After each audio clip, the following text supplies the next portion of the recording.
Something that I recommend, which absolutely to think about, it doesn't fit in every circumstance, but it's typical for those who do estate planning or who have estates that are planned for them, to just say personal property to be divided without any kind of cash equalization.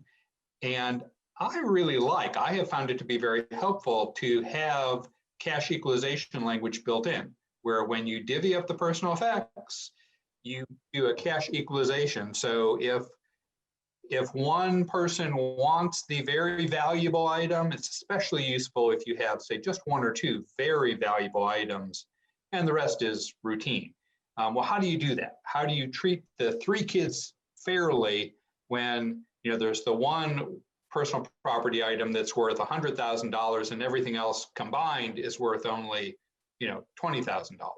So I think that's a good technique to use. How do you know what it's worth?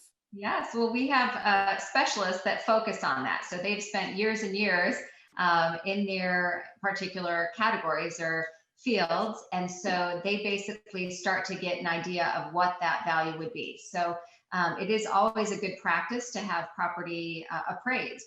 So that can be done by independent appraisers or by auction houses if they do handle appraisals in-house. And so basically what we always advise clients to do is try to get a fair market value appraisal in addition to retail replacement value, because those values can be so different. So what is the difference? So fair market value is really that secondary value. So that would be the price that it would sell for at auction. By definitions, it's the price at which a willing buyer and willing seller would agree to sell under no compulsion to. So that is somebody that has a little bit more time, and that is really kind of that true market. Retail replacement value, on the other hand, which is used for insurance purposes, is that the highest value. That's really if there's a fire or if there is a diamond ring that's stolen and someone has to go into a store and replace it immediately without being able to wait for a certain object to come up at auction, you do pay a premium for that. And so there is no real formula for it. Sometimes people say, is the fair market value a fraction by 25% or 30%? It really depends on the category. So you'll see contemporary art might be much more closely aligned, where the value that you pay for in a gallery would be similar to what you would get at auction. But pianos, for example, is something that does not have a strong secondary market. And you can have a Steinway piano that needs to have a retail replacement value of $100,000.